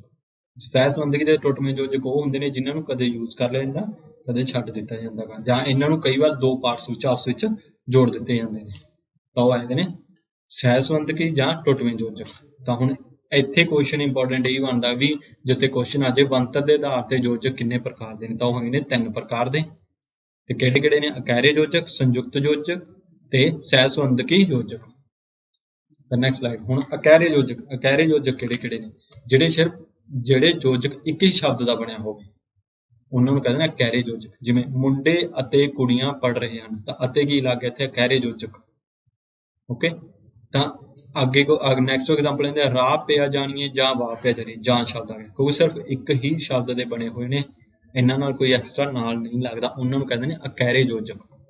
ਤਾਂ ਇਹ ਹੁੰਦੇ ਨੇ ਅਕੈਰੇ ਯੋਜਕ, ਜਿਹੜੇ ਯੋਜਕ ਇੱਕ ਹੀ ਸ਼ਬਦ ਦੇ ਬਣੇ ਹੋਏ ਨੇ ਉਹਨਾਂ ਨੂੰ ਹੀ ਅਕੈਰੇ ਯੋਜਕ ਕਹਿੰਦੇ। ਹੁਣ ਇੱਥੇ ਕੁਐਸਚਨ ਕੀ ਬਣਦਾ, ਅਕੈਰੇ ਯੋਜਕ ਕੀ ਨੇ, ਜਾਂ ਤੁਹਾਨੂੰ ਪੂਰੀ ਵਾਕ ਦੇ ਦਿੱਤੇ ਉਹਦੇ ਵਿੱਚ ਪੁੱਛ ਲਿਆ ਜਾਵੇ। ਓਕੇ, ਤਾਂ ਹੁਣ ਆਪਾਂ ਜਾਂਦੇ ਹਾਂ ਨੈਕਸਟ ਆ ਜਾਂਦਾ ਗਾ ਸੰਯੁਕਤ ਯੋਜਕ। ਸੰਯੁਕਤ ਯੋਜਕ ਕਿਹੜੇ ਹੁੰਦੇ ਨੇ, ਸ਼ਬਦ ਤੋਂ ਹੀ ਆਪਾਂ ਨੂੰ ਪਤਾ ਲੱਗ ਸੰਯੁਕਤ ਮਤਲਬ ਕਿ ਸੰਯੁਕਤ ਹੈ ਜਿਹੜੇ ਕੋਈ ਵੀ ਦੋ ਸ਼ਬਦ ਨੇ ਉਹਨਾਂ ਨੂੰ ਮਿਲ ਕੇ ਬਣਦੇ ਨੇ। ਜਿਵੇਂ ਆਪਾਂ ਕਹਿ ਦਿੰਦੇ ਹਾਂ ਤਾਂ ਕਿ ਹੋ ਗਿਆ, ਤਦੇ, ਤਾਂ, ਜਾਂ ਕਹਿ ਦਿੰਦੇ ਹਾਂ ਕਿਉਂਕਿ, ਇਹ ਸਾਰੇ ਸ਼ਬਦ ਜਾਂਦੇ ਨੇ ਉਹ ਸੰਯੁਕਤ ਯੋਜਕ ਦੇ ਵਿੱਚ ਆ ਜਾਂਦੇ ਨੇ। ਤਾਂ ਇੱਥੇ ਹੁਣ ਆਪਾਂ ਪ੍ਰੋਪਰ ਡੈਫੀਨੇਸ਼ਨ ਪੜ੍ਹਦੇ ਹਾਂ, ਜਿਹੜਾ ਦੋ ਜਾਂ ਦੋ ਤੋਂ ਵੱਧ ਸ਼ਬਦਾਂ ਤੋਂ ਮਿਲ ਕੇ ਬਣੇ ਹੋਣ ਉਹਨਾਂ ਯੋਜਕਾਂ ਨੂੰ ਕੀ ਕਿਹਾ ਜਾਂਦਾ ਹੈਗਾ, ਸੰਯੁਕਤ ਯੋਜਕ। ਜਿਵੇਂ ਇਸ ਲਈ, ਇਸ ਕਰਕੇ, ਕਿਉਂਕਿ ਇਹਦੇ ਵਿੱਚ ਦੋ ਸ਼ਬਦ ਆ ਗਏ, ਇਸ ਲਈ, ਇਸ ਕਰਕੇ, ਤਾਂ ਕਿ, ਤਾਂ ਜੋ, ਜਾਂ ਤਦੇ, ਤਾਂ, ਕਿਉਂਕਿ ਆਦਿ। ਇਸ ਤਰ੍ਹਾਂ ਜਿਵੇਂ ਮਾਪੇ ਆਪਣੇ ਬੱਚਿਆਂ ਨੂੰ ਪੜ੍ਹਾਉਂਦੇ ਹਨ ਤਾਂ ਕਿ, ਹੁਣ ਤਾਂ ਕਿ ਕੀ ਆ ਗਿਆ, ਇਹ ਹੁਣ ਆਪਣੇ ਲਾਸਟ ਸਲਾਈਡ ਤੇ ਪੜ੍ਹਿਆ ਸੀਗਾ ਵੀ ਇਹ ਆਪਣਾ ਅਧੀਨ ਯੋਜਕ ਵੀ ਆ। ਅਧੀਨ ਯੋਜਕ ਤੇ ਸੰਯੁਕਤ ਯੋਜਕ ਇੱਕੋ ਨੇ, ਬਟ ਉਹ ਬਣਤਰ ਦੇ ਆਧਾਰ ਤੇ ਆ ਜਾਂਦੇ ਨੇ, ਕੁਐਸਚਨ ਦੇ ਹਿਸਾਬ ਨਾਲ ਚੱਲਿਆ ਜਾਂਦਾ, ਕਿਉਂਕਿ ਸਾਰੀ ਗ੍ਰਾਮਰ ਦੇ ਵਿੱਚ ਇੱਕੋ ਹੀ ਚੀਜ਼ ਹੁੰਦੀ ਹੈ, ਬਸ ਉਹਨੂੰ ਥੋੜਾ ਜਿਹਾ ਉਰਾ ਪਰਾਂ ਕਰ ਦਿੱਤਾ ਜਾਂਦਾ ਗਾ, ਸਿਮਿਲਰ ਹੀ ਹੁੰਦੇ ਨੇ। ਮੇਨਲੀ ਯੋਜਕ ਦੋ ਟਾਈਪ ਦੇ ਹੁੰਦੇ ਨੇ, ਜਿਹੜੇ ਆਪਣਾ ਕਾਰਜ ਤੇ ਦੂਸਰਾ ਆ ਜਾਂਦਾ ਆਪਣਾ ਬਣਤਰ ਦੇ ਆਧਾਰ ਤੇ। ਹੁਣ ਕਾਰਜ ਦੇ ਆਧਾਰ ਤੇ ਦੋ ਟਾਈਪ ਦੇ ਹੋ ਗਏ, ਉਹਨਾਂ ਦੀ ਅਲੱਗ ਟਾਈਪ ਹੋ ਗਈਆਂ, ਬਟ ਉਹ ਸਿਮਿਲਰ ਹੀ ਹੋਣਗੇ ਇਹਨਾਂ ਨਾਲ। ਓਕੇ, ਤਾਂ ਇਸੇ ਤਰ੍ਹਾਂ ਹੀ ਤਾਂ ਕਿ ਆ ਜਾਊਗਾ ਇੱਕ ਸੰਯੁਕਤ ਯੋਜਕ। ਤਾਂ ਇੱਥੇ ਇੱਕ ਇੰਪੋਰਟੈਂਟ ਕੁਐਸਚਨ ਹੈ, ਸੰਯੁਕਤ ਯੋਜਕ ਕਿਹੜੇ ਕਿਹੜੇ ਨੇ, ਇਸ ਲਈ ਹੋ ਗਿਆ, ਇਸ ਕਰਕੇ ਹੋ ਗਿਆ, ਤਾਂ ਕਿ ਹੋ ਗਿਆ, ਤਾਂ ਜੋ ਤੇ ਤਦੇ ਤਾਂ। ਇਹ ਐਗਜ਼ਾਮਪਲ ਦੇ ਵਿੱਚ ਹੀ ਪੁੱਛੂਗਾ ਵੀ ਇਹ ਯੋਜਕ ਨੇ ਕਿਹੜੇ ਯੋਜਕ ਨੇ, ਜੇ ਬਣਤਰ ਦੇ ਆਧਾਰ ਤੇ ਕਿਹੜੇ ਯੋਜਕ ਨੇ ਤਾਂ ਉਹ ਕਿਹੜੀ ਟਾਈਪ ਆ, ਜਾਂ ਤੁਹਾਨੂੰ ਇੱਕ ਵਾਕ ਦਿੱਤਾ ਜੀ ਉਹਦੇ ਵਿੱਚ ਪੁੱਛ ਲਿਆ ਜਾਊਗਾ ਵੀ ਯੋਜਕ ਕਿਹੜਾ ਹੈਗਾ। ਹੁਣ ਆਪਾਂ ਕਰਦੇ ਹਾਂ ਇੱਕ ਨੈਕਸਟ ਸਲਾਈਡ ਤੇ। ਨੈਕਸਟ ਸਲਾਈਡ ਹੈ ਸਹਿਸੰਬੰਧਕੀ ਜਾਂ ਟੁੱਟਵੇਂ ਯੋਜਕ। ਤਾਂ ਸਹਿਸੰਬੰਧਕੀ ਯੋਜਕ ਕਿਹੜੇ ਹੁੰਦੇ ਨੇ, ਜਿਹੜੇ ਸਹਿਸੰਬੰਧਕੀ ਯੋਜਕ ਦੇ ਰੂਪ ਵਿੱਚ ਵਰਤੇ ਜਾਣ। ਜਿਨ੍ਹਾਂ ਵਾਕਾਂ ਦੇ ਵਿੱਚ ਇਸ ਪ੍ਰਕਾਰ ਯੋਜਕ ਵਰਤੇ ਜਾਂਦੇ ਕਿ ਉਹਨਾਂ ਨੂੰ ਕਿਸੇ ਸ਼ਬਦ ਸ਼੍ਰੇਣੀ ਦਾ ਤੱਤ ਨਾਲ ਜੁੜ ਕੇ, ਜਿਵੇਂ ਭਾਵੇਂ ਜ਼ੋਰ ਦਾ ਮੀਂਹ ਪੈ ਰਿਹਾ ਸੀ ਫਿਰ ਵੀ ਉਹ ਘਰੋਂ ਚੱਲ ਪਿਆ। ਹੁਣ ਇੱਥੇ ਫਿਰ ਵੀ ਆ ਗਿਆ, ਭਾਵੇਂ ਜ਼ੋਰ ਦਾ ਮੀਂਹ ਪੈ ਰਿਹਾ ਸੀ ਫਿਰ ਵੀ ਉਹ ਘਰੋਂ ਚੱਲ ਪਿਆ, ਤਾਂ ਭਾਵੇਂ ਤੇ ਫਿਰ ਵੀ ਕੀ ਆ ਗਿਆ, ਇੱਕ ਸਹਿਸੰਬੰਧਕੀ ਤੇ ਟੁੱਟਵੇਂ ਯੋਜਕ ਆ ਗਏ, ਕਿਉਂਕਿ ਇਹਨਾਂ ਦਾ ਵਾਕਾਂ ਨੂੰ ਆਪਸ ਵਿੱਚ ਜੋੜਨਾ ਸੀ। ਯੋਜਕ ਦਾ ਮਤਲਬ ਕੀ ਹੈ, ਸਭ ਤੋਂ ਫਸਟ ਵਾਰੀ ਤੇ ਵੀ ਦੱਸਿਆ ਸੀ ਵੀ ਯੋਜਕ ਕੀ ਨੇ, ਯੋਜਨਾਬੱਧ ਤਰੀਕੇ ਨਾਲ ਦੋ ਵਾਕਾਂ ਨੂੰ ਆਪਸ ਵਿੱਚ ਜੋੜਨਾ। ਤਾਂ ਹੁਣ ਇੱਥੇ ਆਪਣੇ ਸਹਿਸੰਬੰਧਕੀ ਕਿਹੜੇ ਹੋ ਗਏ, ਜਿਹੜੇ ਇੱਕ ਦੂਜੇ ਨਾਲ ਜੁੜ ਕੇ ਇੱਕ ਨਵਾਂ ਵਾਕ ਦੀ ਇੱਕ ਕ੍ਰੀਏਸ਼ਨ ਕਰਦੇ ਨੇ, ਇੱਕ ਕ੍ਰੀਏਟ ਕਰਦੇ ਨੇ ਵਾਕ ਨੂੰ। ਓਕੇ, ਨੈਕਸਟ ਐਗਜ਼ਾਮਪਲ ਹੈ, ਤੂੰ ਸਾਰਾ ਦਿਨ ਖੇਡਦਾ ਰਹਿਣਾ ਹੈ ਤਦ ਹੀ ਪ੍ਰੀਖਿਆ ਵਿੱਚ ਤੇਰੇ ਅੰਕ ਘੱਟ ਆਏ ਹਨ, ਜਾਂ ਤੇਰੇ ਘੱਟ ਅੰਕ ਆਏ ਹਨ। ਤਾਂ ਇਹ ਕਿਹਾ ਤਦ ਹੀ, ਕਿਉਂਕਿ ਦੋ ਵਾਕ ਤਦ ਤੇ ਹੀ, ਇਹ ਦੋ ਸ਼ਬਦ ਦੋ ਹੋ ਗਏ, ਦੋਵਾਂ ਨੂੰ ਆਪਾਂ ਨੂੰ ਜੋੜਿਆ ਤੇ ਇਸੇ ਤਰ੍ਹਾਂ ਇਹਨਾਂ ਦੇ ਇੱਕ ਦੋ ਵਾਕਾਂ ਨੂੰ ਜੋੜ ਦਿੱਤਾ ਜਾਂਦਾ, ਤਾਂ ਉਹਨਾਂ ਨੂੰ ਕੀ ਕਿਹਾ ਜਾਂਦਾ, ਸਹਿਸੰਬੰਧਕੀ ਜਾਂ ਟੁੱਟਵੇਂ ਯੋਜਕ। ਟੁੱਟਵੇਂ ਸ਼ਬਦ ਤੋਂ ਹੀ ਆਪਾਂ ਨੂੰ ਪਤਾ ਲੱਗਾ ਵੀ ਦੋ ਟੁੱਟਵੇਂ ਅਲੱਗ-ਅਲੱਗ ਯੋਜਕ ਸੀ, ਉਹਨਾਂ ਨੂੰ ਆਪਸ ਵਿੱਚ ਜੋੜ ਕੇ ਇੱਕ ਯੋਜਕ ਬਣਾ ਦਿੱਤਾ ਗਿਆਗਾ, ਤਾਂ ਉੱਥੋਂ ਹੀ ਬਣਦੇ ਨੇ। ਤਾਂ ਉਹਨੇ ਸਲਾਈਡ ਤੇ ਕੁਐਸਚਨ ਇੰਪੋਰਟੈਂਟ ਕੀ ਬਣਦੇ ਨੇ, ਸਹਿਸੰਬੰਧਕੀ ਯੋਜਕ ਕੀ ਨੇ, ਉਹਦੀ ਡੈਫੀਨੇਸ਼ਨ ਆ ਜਾਊਗੀ। ਨੈਕਸਟ ਆ ਜਾਊਗਾ ਤੁਹਾਨੂੰ ਇੱਕ ਵਾਕ ਦੇ ਦਿੱਤਾ ਜਾਊ, ਉਹਦੇ ਵਿੱਚ ਪੁੱਛ ਲਿਆ ਜਾਊਗਾ ਵੀ ਇਹ ਕਿਹੜਾ ਯੋਜਕ ਆ। ਓਕੇ, ਤਾਂ ਹੁਣ ਕਰਦੇ ਆਪਾਂ ਨੈਕਸਟ ਸਲਾਈਡ। ਨੈਕਸਟ ਸਲਾਈਡ ਤੇ ਗਿਆ, ਇੱਥੇ ਆ ਜਾਂਦਾ ਕੁਐਸਚਨ ਬਣ ਜਾਂਦਾਗਾ। ਹੁਣ ਇੱਥੇ ਆਪਣੇ ਸਾਰੇ MCQ ਨੇ, ਆਪਣੇ MCQ ਦੇ ਨਾਲ ਨਾਲ ਮੈਂ ਤੁਹਾਨੂੰ PDF ਦੇ ਦਿੱਤਾ ਗਿਆ ਇੱਕ, ਲਗਭਗ 300 ਤੋਂ 400 ਕੁਐਸਚਨ ਨੇ ਉਹਦੇ ਵਿੱਚ, ਜਿਹਦੇ ਵਿੱਚ ਮੈਂ ਤੁਹਾਨੂੰ ਮੁਹਾਵਰੇ ਵੀ ਦੇ ਦਿੱਤੇ ਤੇ ਇਸ ਦੇ ਰਿਲੇਟਡ ਕੁਐਸਚਨ ਦੇ ਦਿੱਤੇ, ਤੇ ਨਾਲੇ ਮੈਂ ਜਿਹੜੀ ਵੀ ਸਲਾਈਡ ਦੇ ਵਿੱਚ ਆਪਣੇ ਨਵੇਂ ਕੁਐਸਚਨ ਕਰਾਉਣਾਗਾ ਉਹ ਤੁਸੀਂ ਆਪਣੇ ਇਸ ਦੇ ਵੀ ਇੱਕ PDF ਮਿਲਦੀ ਹੈ, ਉਹਦੇ ਵਿੱਚ ਉਹ ਕੁਐਸਚਨ ਜੋੜ ਲਿਓ ਤਾਂ ਤੁਹਾਡੇ ਕੁਐਸਚਨ ਲਗਭਗ 700 ਤੋਂ 800 ਕੁਐਸਚਨ ਬਣ ਜਾਊਗਾ। ਤੇ ਨਾਲ ਹੀ ਜਿਹੜੇ ਮੈਂ ਕੁਐਸਚਨ 300 400 ਉੱਤੇ ਨੇ ਉਸ ਦੇ ਵਿੱਚ ਆਪਣੇ ਮੁਹਾਵਰੇ ਤੇ ਅਖਾਣਾ ਤੇ ਆਪਣੇ ਇੱਕ ਆ ਜਾਂਦੇ ਨੇ ਸਮਾਨਾਰਥਕ ਜਾਂ ਕਿ ਆਪਾਂ ਕਹਿੰਗੇ ਵਿਰੋਧੀ ਸ਼ਬਦ, ਜਾਂ ਇਹ ਸਾਰਾ ਕੁਝ ਮੈਂ ਤੁਹਾਨੂੰ ਉਸ PDF ਦੇ ਵਿੱਚ ਪ੍ਰੋਵਾਈਡ ਕਰਾ ਦਿੱਤਾ ਹੈ। ਤੇ ਇਸ PDF ਦੇ ਵਿੱਚ ਲਗਭਗ ਕੰਪਲੀਟ ਪੰਜਾਬੀ ਆ, ਜੇ ਤੁਸੀਂ ਨੇ ਉਹ ਵੀ ਪੜ੍ਹ ਲਈ ਉਹਦੇ ਵਿੱਚ ਉਹੀ ਪੇਪਰ ਦੇ ਵਿੱਚ ਕੁਐਸਚਨ ਆ ਜਾਣਗੇ। ਓਕੇ, ਤਾਂ ਹੁਣ ਆਪਾਂ ਕਰਦੇ ਹਾਂ ਯੋਜਕ ਦੇ ਸੰਬੰਧਕ ਦੇ ਰਿਲੇਟਡ ਕੁਐਸਚਨ। ਸਭ ਤੋਂ ਫਸਟ ਕੁਐਸਚਨ ਕੀ ਹੁੰਦਾ, ਸੰਬੰਧਕ ਕਿੰਨੇ ਪ੍ਰਕਾਰ ਦੇ ਹੁੰਦੇ ਨੇ। ਸੰਬੰਧਕ ਕਿੰਨੇ ਪ੍ਰਕਾਰ ਦੇ ਹੁੰਦੇ ਨੇ, ਆਪਾਂ ਨੇ ਪੜ੍ਹਿਆ ਸੰਬੰਧਕ ਦੋ ਪ੍ਰਕਾਰ ਦੇ ਹੁੰਦੇ ਨੇ। ਓਕੇ, ਕਿਹੜੇ ਕਿਹੜੇ ਹੁੰਦੇ ਨੇਗੇ, ਇੱਕ ਆ ਜਾਂਦਾ ਪੂਰਨ ਸੰਬੰਧਕ, ਇੱਕ ਆ ਜਾਂਦਾ ਹੁੰਦਾ ਅਪੂਰਨ ਸੰਬੰਧਕ। ਪੂਰਨ ਤੇ ਅਪੂਰਨ। ਪੂਰਨ ਸੰਬੰਧਕ ਕਿਹੜੇ ਦੀ ਜਿਹੜੇ ਪੂਰਨ ਤੌਰ ਤੇ ਵਰਤੇ ਜਾਂਦੇ ਨੇ। ਅਪੂਰਨ ਕਿਹੜੇ ਜਿਹੜੇ ਪੂਰਨ ਸੰਬੰਧਕ ਨੇ ਉਹਨਾਂ ਨਾਲ ਆ ਕੇ ਇੱਕ ਨਵਾਂ ਸ਼ਬਦ ਕ੍ਰੀਏਟ ਕਰਦੇ ਨੇ, ਉਹਨਾਂ ਨੂੰ ਅਪੂਰਨ ਸੰਬੰਧਕ ਕਿਹਾ ਜਾਂਦਾ ਗਾ। ਹੁਣ ਨੈਕਸਟ ਕੁਐਸਚਨ ਕੀ ਆ, ਮਾਪੇ ਆਪਣੇ ਬੱਚਿਆਂ ਨੂੰ ਪੜ੍ਹਾਉਂਦੇ ਹਨ ਤੇ ਇਸ ਵਾਕ ਵਿੱਚ ਕਿਹੜਾ ਸੰਬੰਧਕ ਹੈ। ਹੁਣ ਮਾਪੇ ਆਪਣੇ ਬੱਚਿਆਂ ਨੂੰ ਪੜ੍ਹਾਉਂਦੇ ਨੇ। ਹੁਣ ਮਾਪੇ ਆਪਾਂ ਨੂੰ ਕੱਲਾ ਯਾਦ, ਮਾਪੇ ਕੀ ਆ ਗਿਆ, ਨਾਮ ਆ ਗਿਆ। ਬੱਚੇ ਕੀ ਆ ਗਿਆ, ਬੱਚੇ ਵੀ ਨਾਮ ਆ ਗਿਆ। ਤੇ ਪੜ੍ਹਾਉਂਦੇ ਕੀ ਹੋਇਆ, ਇੱਕ ਕਿਰਿਆ ਆ ਗਈ। ਤਾਂ ਨੂੰ ਕੀ ਆ ਗਿਆ, ਇਹ ਆ ਗਿਆ ਸੰਬੰਧਕ, ਕਿਉਂਕਿ ਬੱਚਿਆਂ ਤੇ ਕਿਰਿਆ ਨੂੰ ਆਪਸ ਵਿੱਚ ਜੋੜ ਰਿਹਾ। ਤਾਂ ਇੱਥੇ ਆਨਸਰ ਕੀ ਆ ਜਾਊਗਾ, ਨੂੰ। ਓਕੇ, ਤੇ ਨੈਕਸਟ ਕੁਐਸਚਨ ਬਣ ਗਿਆ, ਸਾਮ ਇੱਥੋਂ ਬੱਸ ਰਾਹੀਂ ਚਲਾ ਗਿਆ। ਤਾਂ ਇਸ ਵਾਕ ਵਿੱਚ ਰਾਹੀਂ ਕਿਹੜਾ ਸੰਬੰਧਕ ਆ। ਹੁਣ ਸਾਮ ਇੱਥੋਂ ਬੱਸ ਰਾਹੀਂ ਚਲਾ ਗਿਆ, ਤਾਂ ਰਾਹੀਂ ਸ਼ਬਦ ਕੀ, ਰਾਹੀਂ ਕੀ ਆ, ਅਪੂਰਨ। ਤਾਂ ਕਹਿੰਦੇ ਅਪੂਰਨ ਸੰਬੰਧਕ। ਪੂਰਨ ਸੰਬੰਧਕ ਜਿਹੜਾ ਪੂਰਨ ਹੋਵੇ, ਅਪੂਰਨ ਸੰਬੰਧਕ ਜਿਹੜਾ ਪੂਰਨ ਸ਼ਬਦਾਂ ਦੇ ਨਾਲ ਜੁੜ ਕੇ ਇੱਕ ਨਵਾਂ ਵਾਕ ਬਣਾਉਂਦਾ, ਉਹਨੂੰ ਕਹਿੰਦੇ ਨੇ ਅਪੂਰਨ ਸੰਬੰਧਕ। ਜਿਹੜਾ ਆਪਣੀ ਜਿਹੜੇ ਲਫ਼ਜ਼ ਹੁੰਦੇ ਨੇ ਉਹਨਾਂ ਨੂੰ ਟਾਈਮ ਦੇ ਹਿਸਾਬ ਨਾਲ ਚੇਂਜ ਕਰ ਲੈਂਦਾ ਗਾ, ਜਿਹੜੇ ਸ਼ਬਦ ਹੁੰਦੇ ਨੇ ਉਹਨਾਂ ਦਾ ਮੀਨਿੰਗ ਬਦਲ ਜਾਂਦਾ। ਓਕੇ, ਤਾਂ ਨੈਕਸਟ ਕੁਐਸਚਨ ਕੀ ਆ, ਜਿਹੜੇ ਸ਼ਬਦ ਦੋ ਵਾਕਾਂ ਜਾਂ ਉਪਵਾਕਾਂ ਨੂੰ ਇੱਕ ਦੂਜੇ ਨਾਲ ਜੋੜਦੇ ਹਨ ਉਹਨਾਂ ਨੂੰ ਕੀ ਕਿਹਾ ਜਾਂਦਾ ਗਾ। ਜਿਹੜੇ ਵਾਕ ਜਾਂ ਉਪਵਾਕਾਂ ਨੂੰ ਆਪਸ ਵਿੱਚ ਜੋੜ ਰਹੇ ਤਾਂ ਉਹਨਾਂ ਨੂੰ ਕੀ ਕਿਹਾ ਜਾਂਦਾ, ਯੋਜਕ। ਤਾਂ ਹੁਣ ਇੱਥੇ ਕਿਰਿਆ ਕੀ ਆ, ਜਿਹੜਾ ਆਪਾਂ ਨੂੰ ਕੰਮ ਕਰਨ ਤੇ ਕਰਤਾ ਤੇ ਨਾਲ ਆਵੇ ਉਹਨੂੰ ਕਿਰਿਆ। ਕਿਰਿਆ ਵਿਸ਼ੇਸ਼ਣ ਕੀ, ਜਿਹੜਾ ਕਿਰਿਆ ਦੀ ਵਿਸ਼ੇਸ਼ਤਾ ਦੱਸ ਰਿਹਾ ਗਾ। ਕੋਈ ਵੀ ਕਿਰਿਆ ਉਹਦੀ ਵਿਸ਼ੇਸ਼ਤਾ ਦੱਸ ਰਿਹਾ, ਉਹਨੂੰ ਕੀ ਕਹਿੰਦੇ ਨੇ, ਕਿਰਿਆ ਵਿਸ਼ੇਸ਼ਣ। ਵਿਸ਼ੇਸ਼ਣ ਕੀ ਆ, ਜਿਹੜਾ ਕੋਈ ਵੀ ਨਾਮ ਆ ਜਾਂ ਪੜਨਾਮ ਆ ਉਸਦੀ ਵਿਸ਼ੇਸ਼ਤਾ ਦੱਸੇ, ਤਾਂ ਉਹਨੂੰ ਵਿਸ਼ੇਸ਼ਣ ਕਿਹਾ ਜਾਂਦਾ। ਇਹ ਤਿੰਨ ਦੀਆਂ ਤਿੰਨ ਡੈਫੀਨੇਸ਼ਨਾਂ ਨਾਲ ਕਰੀ ਜਾਣੇ ਨੇ। ਓਕੇ, ਤਾਂ ਹੁਣ ਆ ਜਾਂਦਾ ਯੋਜਕ ਕਿੰਨੇ ਪ੍ਰਕਾਰ ਦੇ। ਯੋਜਕ ਕਿੰਨੇ ਪ੍ਰਕਾਰ ਦੇ ਨੇ, ਦੋ ਪ੍ਰਕਾਰ ਦੇ। ਕਿਹੜੇ ਕਿਹੜੇ ਨੇ, ਇੱਕ ਤਾਂ ਆਪਣੇ ਕਾਰਜ ਦੇ ਆਧਾਰ ਤੇ ਨੇ, ਇੱਕ ਹੈਗੇ ਨੇ ਆਪਣੇ ਬਣਤਰ ਦੇ ਆਧਾਰ ਤੇ। ਜੇ ਪੁੱਛਾਂ ਕਾਰਜ ਦੇ ਆਧਾਰ ਤੇ ਤਾਂ ਉਹ ਫੇਰ ਦੋ ਪ੍ਰਕਾਰ ਦੇ ਆ ਜਾਂਦੇ ਨੇ, ਜੇ ਪੁੱਛਾਂ ਬਣਤਰ ਦੇ ਆਧਾਰ ਤੇ ਉਹ ਆ ਜਾਂਦੇ ਨੇ ਤਿੰਨ ਪ੍ਰਕਾਰ ਦੇ। ਓਕੇ, ਤਾਂ ਇਸੇ ਤਰ੍ਹਾਂ ਹੀ ਆ ਜਾਂਦਾ ਹੁੰਦੇ ਨੇ ਆਪਣੇ ਕਿਰਿਆ ਵਿਸ਼ੇਸ਼ਣ ਕਿੰਨੇ ਪ੍ਰਕਾਰ ਦੇ, ਉਹ ਹੁੰਦੇ ਦੀ 8 ਪ੍ਰਕਾਰ ਦੇ, ਤੇ ਨਾਮ 5 ਪ੍ਰਕਾਰ ਦੇ, ਪੜਨਾਮ ਕਿੰਨੇ ਪ੍ਰਕਾਰ ਦੇ ਸੀ, ਉਹ 6 ਪ੍ਰਕਾਰ ਦੇ ਸੀਗੇ, ਤੇ ਵਿਸ਼ੇਸ਼ਣ ਕਿੰਨੇ ਪ੍ਰਕਾਰ ਦੇ ਸੀ, ਉਹ ਵੀ 5 ਪ੍ਰਕਾਰ ਦੇ ਸੀਗੇ। ਤਾਂ ਕਿਰਿਆ ਵਿਸ਼ੇਸ਼ਣ ਹੋ ਚੁੱਕੇ ਨੇ। ਤਾਂ ਇਸ ਤਰ੍ਹਾਂ ਦੇ ਉਹ ਨਾਲ ਸਾਰੇ ਹੀ ਕਰ ਲਿਆ ਕਰੋ ਵੀ ਜਦੋਂ ਕਿਸੇ ਦੀ ਟਾਈਪ ਪੁੱਛ ਲਿਆ ਵੀ ਕਿੰਨੇ ਪ੍ਰਕਾਰ ਦੇ ਤਾਂ ਉਹ ਸਾਰੇ ਆਪਣੀ ਰਿਵੀਜ਼ਨ ਹੋਣੀ ਚਾਹੀਦੀ। ਓਕੇ, ਹੁਣ ਨੈਕਸਟ ਸਲਾਈਡ ਤੇ ਕੀ ਆ ਜਾਂਦਾਗਾ, ਬਣਤਰ ਦੇ ਆਧਾਰ ਤੇ ਯੋਜਕ ਕਿੰਨੇ ਪ੍ਰਕਾਰ ਦੇ ਨੇ। ਹੁਣ ਬਣਤਰ ਦੇ ਆਧਾਰ ਤੇ ਪੁੱਛ ਰਿਹਾ, ਜੇ ਪੁੱਛ ਲੈਂਦਾ ਉਹ ਕਾਰਜ ਦੇ ਆਧਾਰ ਤੇ ਤਾਂ 2 ਪ੍ਰਕਾਰ ਦੇ ਸੀ, ਤੇ ਬਣਤਰ ਦੇ ਆਧਾਰ ਤੇ ਕਿੰਨੇ ਨੇ, ਤਿੰਨ ਪ੍ਰਕਾਰ ਦੇ ਨੇ। ਤਾਂ ਬਣਤਰ ਦੇ ਆਧਾਰ ਤੇ ਇਹ 3 ਪ੍ਰਕਾਰ ਦੇ ਆ ਜਾਂਦੇ ਨੇ। ਤਾਂ ਉਹ ਕਿਹੜੇ ਕਿਹੜੇ ਆਉਂਦੇ ਨੇ, ਉਹ ਆ ਜਾਂਦੇ ਸਭ ਤੋਂ ਪਹਿਲਾਂ ਆ ਜਾਂਦਾਗਾ ਅਕਹਿਰੇ, ਸਭ ਤੋਂ ਪਹਿਲਾਂ ਆ ਜਾਂਦੇ ਨੇ ਅਕਹਿਰੇ ਯੋਜਕ। ਤਾਂ ਫਿਰ ਉਸ ਤੋਂ ਬਾਅਦ ਆ ਜਾਂਦੇ ਹੁੰਦੇ ਨੇ ਆਪਣੇ, ਉਸ ਤੋਂ ਬਾਅਦ ਆ ਜਾਂਦਾ ਸੰਯੁਕਤ ਯੋਜਕ, ਤੇ ਲਾਸਟ ਆ ਜਾਂਦਾ ਹੁੰਦਾਗਾ ਸਹਿ ਸੰਬੰਧੀ, ਜਾਂ ਆਪਾਂ ਕਹਿ ਦਿੰਦੇ ਆ ਟੁੱਟਵੇਂ ਯੋਜਕ। ਓਕੇ, ਤਾਂ ਇਸ ਤਰ੍ਹਾਂ ਹੁੰਦੇ ਨੇ, 3 ਟਾਈਪ ਆ ਜਾਂਦੀਆਂ ਹੁੰਦੀਆਂ ਨੇ। Thank you for watching. ਇਸ ਵੀਡੀਓ ਨੂੰ ਦੇਖਣ ਲਈ ਤੁਹਾਡਾ ਧੰਨਵਾਦ, ਤੇ ਇਸ ਵੀਡੀਓ ਨੂੰ ਲਾਈਕ ਕਰਿਓ, ਸਾਡੇ ਚੈਨਲ ਨੂੰ ਸਬਸਕ੍ਰਾਈਬ ਕਰਿਓ, ਤੇ ਇਸ ਲੈਕਚਰ ਨੂੰ ਸ਼ੇਅਰ ਕਰਿਓ। ਤੇ ਹੁਣ ਮੈਂ ਤੁਹਾਨੂੰ PDF ਵੀ ਪ੍ਰੋਵਾਈਡ ਕਰਵਾ ਦਿੱਤੀ ਇਹਦੇ MCQ ਦੇ ਰਿਲੇਟਡ। ਜੇ ਤੁਹਾਨੂੰ ਨਹੀਂ ਮਿਲੀ ਤਾਂ ਉਸ ਦਿੱਤੇ ਹੋਏ ਕੰਟੈਕਟ ਨੰਬਰ ਤੇ ਤੁਸੀਂ ਕਾਲ ਕਰ ਸਕਦੇ ਹੋ, ਤੇ ਉੱਥੋਂ ਤੁਹਾਨੂੰ ਉਹ PDF ਸੈਂਡ ਕਰ ਦੇਣਗੇ। ਜਿਨ੍ਹਾਂ ਨੂੰ ਨਹੀਂ ਮਿਲੀ ਤਾਂ ਹੁਣ ਇਸ ਦੇ ਰਿਲੇਟਡ ਜਿਹੜਾ ਆਪਣਾ ਇੱਕ ਨੈਕਸਟ ਲੈਕਚਰ ਆਊਗਾ, ਤੇ ਉਸ ਦੇ ਲੈਕਚਰ 'ਚ ਦੇਖੂਗਾ ਤਾਂ ਉਸ ਲੈਕਚਰ ਦੇ ਵਿੱਚ ਕੰਪਲੀਟ ਹੋ ਜਾਊ ਆਪਣੀ, ਜਾਂ 2 ਲੈਕਚਰਾਂ ਦੇ ਵਿੱਚ ਆਪਾਂ ਕੰਪਲੀਟ ਕਰ ਦਵਾਂ। ਮੈਂ ਤੁਹਾਨੂੰ ਦੱਸ ਦੂੰਗਾ ਨੈਕਸਟ ਲੈਕਚਰ ਦੇ ਵਿੱਚ ਆਪਣਾ ਕਿੰਨਾ, ਕਿਉਂਕਿ ਛੋਟੇ ਟੌਪਿਕ ਰਹਿ ਚੁੱਕੇ ਨੇ, ਉਹਨਾਂ ਨੂੰ ਆਪਾਂ ਨੇ ਕੰਪਲੀਟ ਕਰਨਾ ਵਾ। Okay, thank you.